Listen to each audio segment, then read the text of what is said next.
गर्मियों की छुट्टियां शुरू हो गई थी। गर्मी की छुट्टियां मनाने मुनमुन अपनी नानी के घर गई। मुनमुन स्वभाव से बहुत ही जिद्दी और घमंडी लड़की थी। एक दिन की बात है, क्या मेरी प्यारी सी गुड़िया को भूख लगी है? नहीं, मुझे कुछ भी नहीं चाहिए। तो फिर तुम्हें क्या चाहिए? देखो, मैं तुम्हारे लिए ढेर सारे खिलौने लेकर आई हूँ। नहीं, मुझे ये बेमतलब के खिलौने नहीं चाहिए। एक बार देखो तो कितने सुंदर सुंदर खिलौने हैं। मैंने एक बार कह दिया ना, मुझे ये सब बेकार से खिलौने नहीं चाहिए। ऐसा कहते हुए मुनमुन ने सारे खिलौने उठाकर खिड़की से बाहर फेंक दिए। ये देख उसकी नानी को बहुत बुरा लगा, पर आप तो जानते ही हैं नानी कैसी होती है।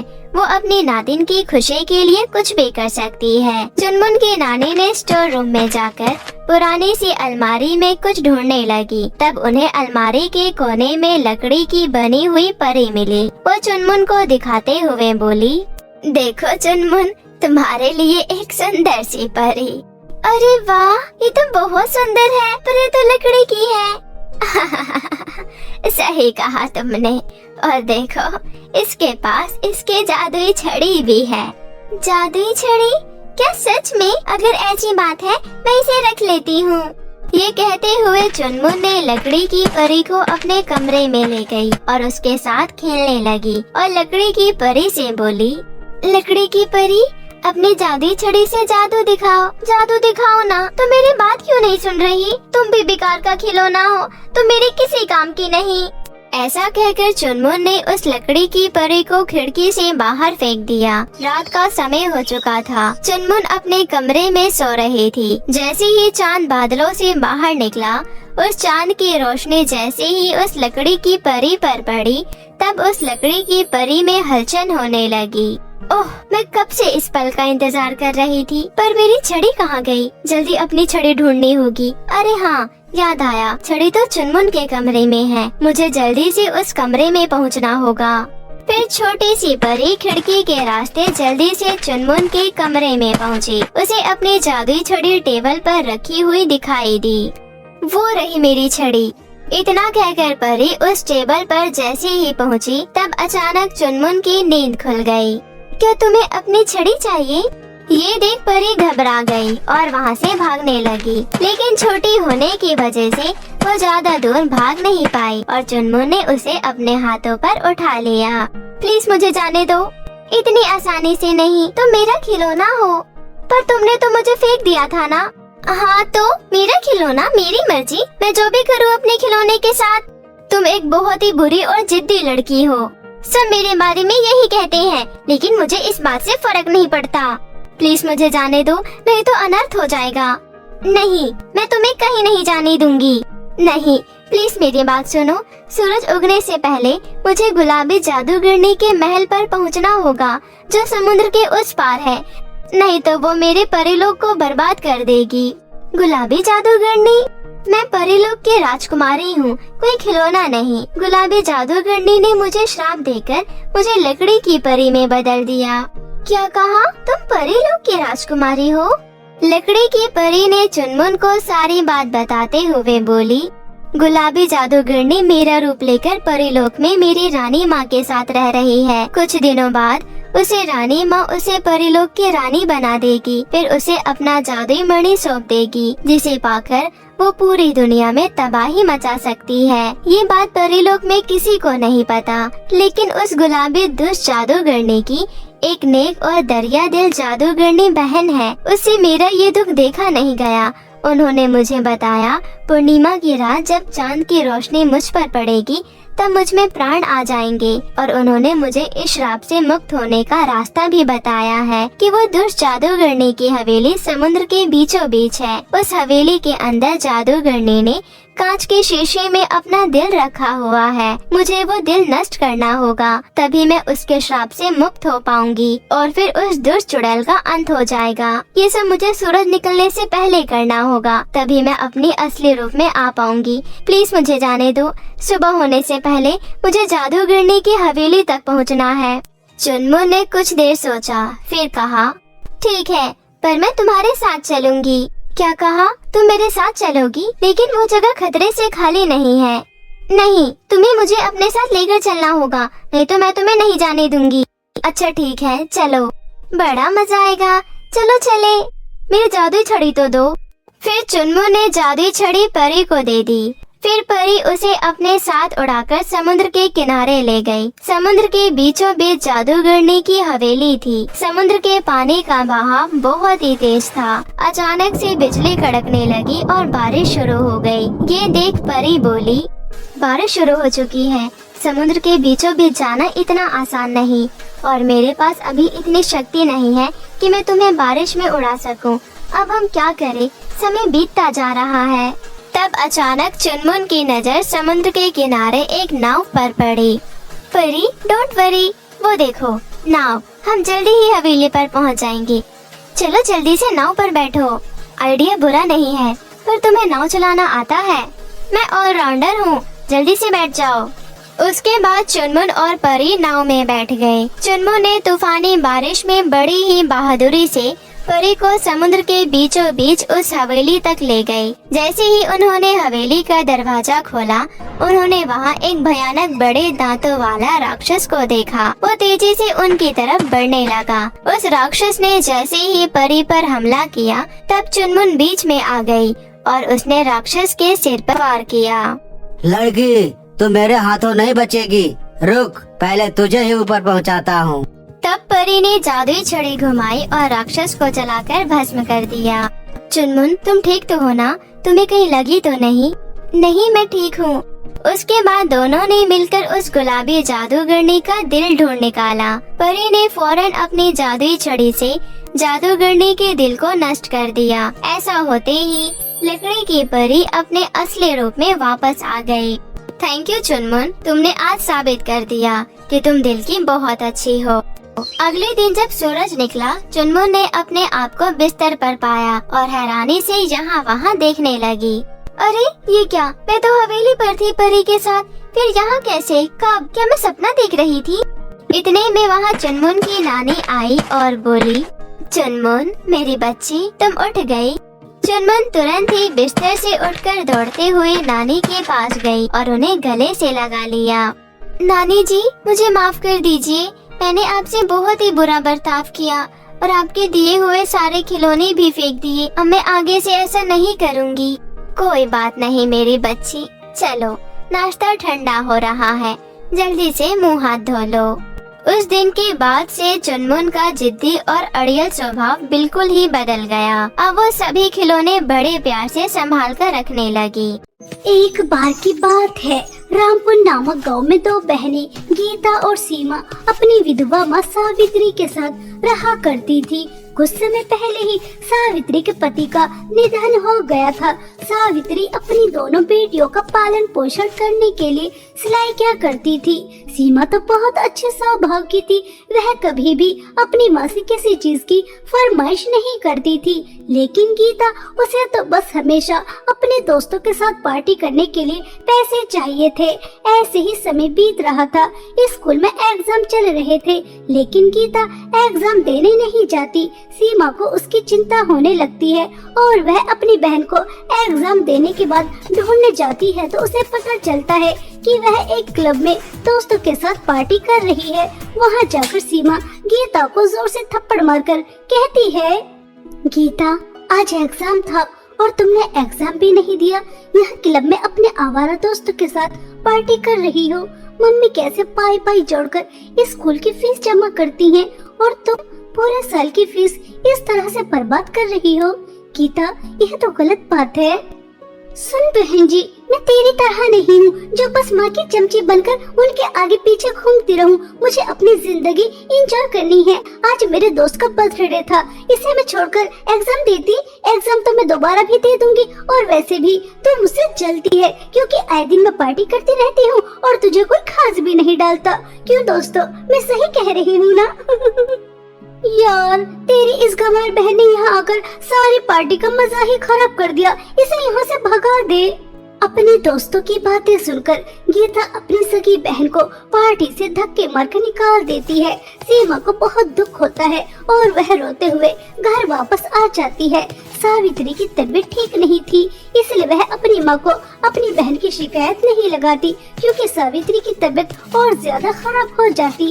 ऐसे ही रिजल्ट का दिन आ जाता है।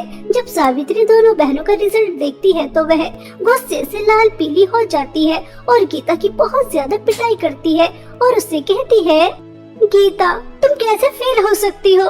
तुम तो रोज ट्यूशन भी जा रही थी और तुम्हारा कोई एग्जाम भी नहीं छूटा, फिर फेल कैसे हो गई? और सीमा को देखो, वह पूरे स्कूल में फर्स्ट आई है, इसने तो कोई ट्यूशन भी नहीं लिया और घर का सारा काम भी किया। बेटा मैं कितनी मेहनत से पैसे कमाती हूँ और तुम्हारे स्कूल की फीस जमा करती हूँ और तुम फेल हो गई। मम्मी अगर मैं पास नहीं हुई तो इसमें मेरी क्या गलती? मैंने तो पूरी मेहनत की थी, अब स्कूल वालों ने ही मुझे फेल कर दिया तो इसमें तो मेरी कोई गलती नहीं है। आप हमेशा मुझे ही सुनाती रहती है, इस सीमा की बच्ची को तो कुछ नहीं कहती। आप तो मेरे साथ ऐसा बर्ताव करती है जैसे मैं आपकी सौतेली बेटी हूँ। ऐसा कहकर गीता गुस्से में अंदर चली जाती है। ऐसे ही समय बीत रहा था। सावित्री एक दिन मार्केट से घर वापस आ रही थी कि तभी रास्ते में उसका एक्सीडेंट हो जाता है। जब इस बात की खबर गीता और सीमा को लगती है तो दोनों बहनें तुरंत हॉस्पिटल पहुंचती हैं। सावित्री के इलाज में बहुत ज्यादा पैसे खर्च हो जाते हैं। घर में सिर्फ सावित्री काम करने वाली थी और वही चारपाई पर बैठ जाती है। अब घर में जो भी राशन था वह भी खत्म हो जाता है। तभी गीता बहुत गुस्से में अपनी माँ से कहती है, मम्मी जब आपको हमें ऐसी ही नर्क जैसी जिंदगी देनी थी तो फिर पैदा ही क्यों किया? दाने दाने के लिए तरस रहे हैं। आप सिलाई कर कर 4 पैसे कमा लिया करती थी, अब तो आप भी चारपाई पर बैठ गई। मेरे दोस्तों में मेरी कितनी इंसल्ट हो रही है मैं ही जानती हूँ। उनसे उधार ले लेकर इतना ज्यादा कर्जा हो गया मेरे ऊपर और आपको तो कोई चिंता ही नहीं है कि आपकी बेटी की जिंदगी में क्या हो रहा है क्या नहीं हो रहा। आप तो बस आराम से चारपाई पर बैठी है। गीता यह हमारी माँ है और तुम जानती हो पिताजी की मृत्यु के बाद उन्होंने हमें किस तरह से पाल पोस कर इतना बड़ा किया, हमें पढ़ाया, पहनने के लिए कपड़े दिए, खाना खिलाया और आज माँ को हमारी जरूरत है तो तुम इस तरह से सुना रही हो। माँ आप चिंता मत कीजिए, मैंने कुछ सोचा है। क्या बेटा क्या सोचा है तुमने? माँ मैंने सोचा है कि गीता और मैं हम दोनों आपका सहारा बनेंगे। हम दोनों काम करने जाएंगे, जो भी काम मिलेगा वही काम करेंगे और पैसे कमाएंगे। गीता को हमने बहुत सर पर चढ़ा लिया। जब तक यह काम करके पैसे नहीं कमाएगी तब तक इसे पैसों की अहमियत का अंदाजा नहीं होगा कि पैसे कितनी मेहनत से कमाए जाते हैं।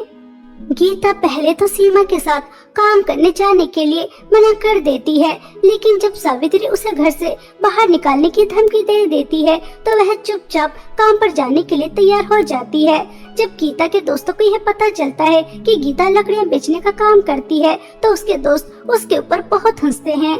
अरे यार गीता तूने तो हमसे कहा था कि तू कभी कोई काम नहीं करेगी, लेकिन तू तो यहाँ मजदूरी जैसा काम कर रही है। यार हम इस जैसी मजदूर लड़की को अपना दोस्त नहीं बना सकते, हमारा भी एक स्टेटस है। चलो यहाँ से चलते हैं, यह तो बहुत ज्यादा गरीब हो गई। इस सीमा की बच्ची की वजह से आज मेरे दोस्तों में मेरी इतनी इंसल्ट हो रही है। अगर यह माँ को मेरे खिलाफ नहीं भड़काती तो आज मेरे दोस्तों में मेरी इंसल्ट नहीं होती। यह सब कुछ इस 2 टके की बहन जी की वजह से हुआ है। मेरे सभी अमीर दोस्त मुझे छोड़कर चले गए। छोड़ूंगी नहीं, तुझे अच्छी तरह सबक सिखाऊंगी। ऐसा सोचकर गीता सीमा के लिए अपने अंदर और भी ज्यादा नफरत पैदा कर लेती है। दोनों बहनें लकड़ी बेचकर जो भी पैसे मिलते हैं घर आ रही थी कि तभी रास्ते में उन्हें एक बूढ़ी औरत मिलती है। उनके पास एक बच्चा था जो बहुत ज्यादा बीमार था। वह दोनों बहनों से कहती हैं, बेटा बेटा मेरी मदद करो, मेरा बच्चा बहुत बीमार है। अगर इसका समय पर इलाज नहीं हुआ तो यह मर जाएगा, मेरी मदद करो। बुढ़िया तेरा दिमाग तो खराब नहीं है। पूरे दिन हमने लकड़ियाँ काटी, इतनी धूप में अपना पसीना बहाया और इन्हें बेच कर आए। इतनी मेहनत से हमने पैसे कमाए और तुझे क्या लगता है कि इतनी आसानी से हम तुझे दे देंगे? तेरा बच्चा मरता है तो हमारी बला से मर जाए, हम तुझे कोई पैसे वैसे नहीं देने वाले। ये भिखारी कहीं से भी आ जाते हैं मुंह उठाकर। गीता देखो तो इनका बेटा कितना ज्यादा बीमार है। अगर एक इंसान दूसरे इंसान के काम नहीं आएगा तो कौन आएगा? हमें इनकी मदद करनी चाहिए। अगर हम एक समय खाना नहीं खाएंगे तो क्या हो जाएगा, किसी की जान तो बच जाएगी। यह लीजिए अम्मा जी पैसे।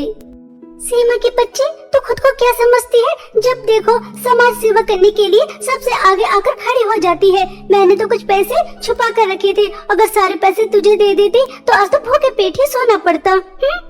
इसी तरह दोनों बहनें कुछ दूर और चलती हैं तो उन्हें बहुत ही ज्यादा चमचमाता हुआ फ्रॉक नजर आता है, जिसे देखकर दोनों बहनें ही चौंक जाती हैं कि तभी वहाँ पर एक जादूगरनी आती है और वह दोनों बहनों से कहती है, तुम दोनों का मेरे इस जंगल में बहुत बहुत स्वागत है। शायद तुम रास्ता भटक गई तभी यहाँ पर आई हो, वरना यहाँ पर कोई नहीं आता।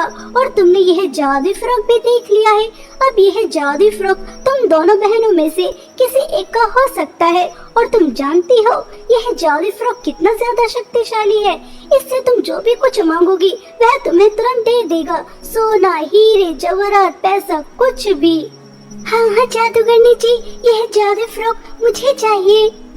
नहीं नहीं, यह तुम्हें ऐसे नहीं मिलेगा।